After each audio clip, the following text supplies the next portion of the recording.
জনপ্ৰিয় অভিনেতা কিশোৰ দাসৰ মৃত্যুত আজি সকলোৱে কান্দিছে। জনপ্ৰিয় অভিনেত্ৰী আইমী বৰুৱায়ো যেন সহজভাৱে ল'ব পৰা নাই কিশোৰ দাসৰ মৃত্যু। নিজৰ মনৰ মত ব্যক্ত কৰি কয় যে অত প্ৰাৰ্থনা, অত মৰম, অত প্ৰয়াসৰ পিছতো কিশোৰ গুচি গ'ল। কিশোৰ দাস আমাৰ সাংস্কৃতিক ক্ষেত্ৰখনৰ অতি সম্ভাৱনাৰে ভৰা মৰম লগা ল'ৰাটো আমাৰ মাজত আৰু নাই। এই কথাটো কিদৰে মানি লওঁ? এই দুখ, এই বেয়া সময়খিনিক ভাষাৰে প্ৰকাশ কৰিবলৈ একেবাৰে অসমৰ্থ হৈছোঁ। প্ৰতি সময় হাঁহি এটা লৈ ফুৰা কিশোৰে মোৰ সহ অভিনেতা হিচাপে বিধাতা ধাৰাবাহিকত একেলগে কাম কৰিছিল। সেই স্মৃতিখিনিয়ে এতিয়া বৰকৈ আমনি কৰিছে। বিশেষকৈ মই সকলোৰে বাবে লৈ অহা টিফিন সি বৰ তৃপ্তিৰে খাইছিল। মই বনোৱা মাংস তাৰ অন্যতম প্ৰিয় বুলি লগ পালেই কৈছিল।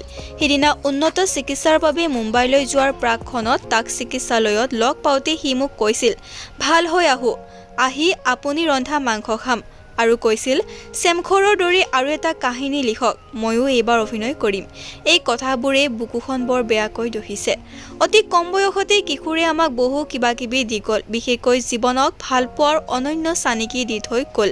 ইমান প্ৰত্যাহ্বানৰ মাজতো জীৱনক ভাল পোৱাৰ, নতুনকৈ জীয়াই থকাৰ তাৰ সাহস, সপোনক আজি অন্তৰেৰে শ্ৰদ্ধা জনাইছোঁ। কিশোৰ, তুমি য'তেই থাকা কুশলে থাকা। আমি সদায় তোমাক হৃদয়ত ৰাখিম, আগতকৈও আৰু সযত্নে।